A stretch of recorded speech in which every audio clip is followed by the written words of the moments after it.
A couple of years ago, I took a bike to the bank. We arrived the bank safely, and I handed the bike man a 1,000 naira note. What happened next shocked me to my bones, and I still think about it today. The bike man reached into his boxers, yes, his actual underwears, and pulled out some crumpled naira notes to give me change. In a split second, my brain was in overdrive. I was just thinking, should I collect this money? Is this really happening? Is somebody really doing this? I was disgusted and confused. But I had to collect the money, even even as disgusted as I was, because that was all the money I had. I didn't have any other option. I needed that change to get back home. And so I collected it. But after I walked away, I couldn't get the image out of my head. It was wild. But when I think about that story, I learned something valuable from that whole experience. And it is that regardless of whether the money was rumpled or where it came from, the money still had value, and it could still buy me what I needed or take me back home in this case. And so I had never forgotten this lesson. But really, what is value? Okay, we might say value is the usefulness of something. But for me, value is really the sum total of all your potential.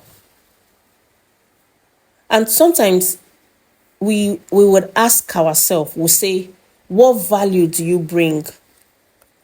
But when we ask this question, what we're really asking is, how useful are you? Or what are you offering that makes a difference?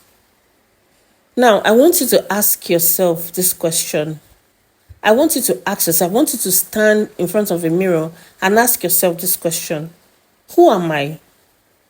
What can I do? What am I uniquely qualified to do? What problem am I specially equipped to solve? Now, I want you to know that your value is not about how shiny or put together you look. It has nothing to do with your look. It's about how useful you are. It's about the problem you solve. Now, just like that naira note in the bike man's boxers, value does not disappear because of where you've been or the circumstances around your life. Look, it might be crumbled. It might come from an uncomfortable place, but if it can solve a problem, it's still valuable. Sometimes your value can even be linked to your past pain. Sometimes it's something you just can't ignore in your environment. The problem that you see in your environment, your eye for detail, those things that make you uncomfortable in your environment, it's only a pointer to your value that that's exactly what you need to work on.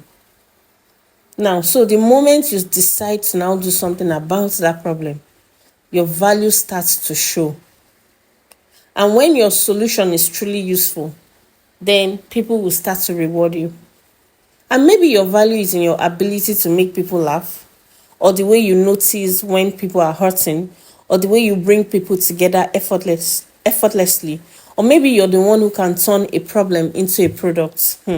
Whatever it is, I want you to remember that you must be valuable to be rewarded. I want you to look in the mirror today and ask yourself, really, what value do I bring? What makes me valuable? It might be your education or the heartbreak that you've gone through. It might even be your boxer change kind of moments, like for me. But once you find it, please don't hide it. The Bible says that men do not light a candle and put it under the table, but they put it on top of the table so that it can give light to all. And so your value must serve humanity, must serve someone. It must solve something, and you must let it shine. Because when you walk in your value, the world cannot ignore you, and heaven cannot help but reward you. Now, sometimes it is difficult for you to know how valuable you are. Really, it will take God to open our eyes to see the sum total of our potential, and that's why you must, in finding your value, in solving that problem, you must work with God, because He's the only one that can show you just how valuable you are. And remember that you are more than enough. Thank you for listening, and I'll see you next time.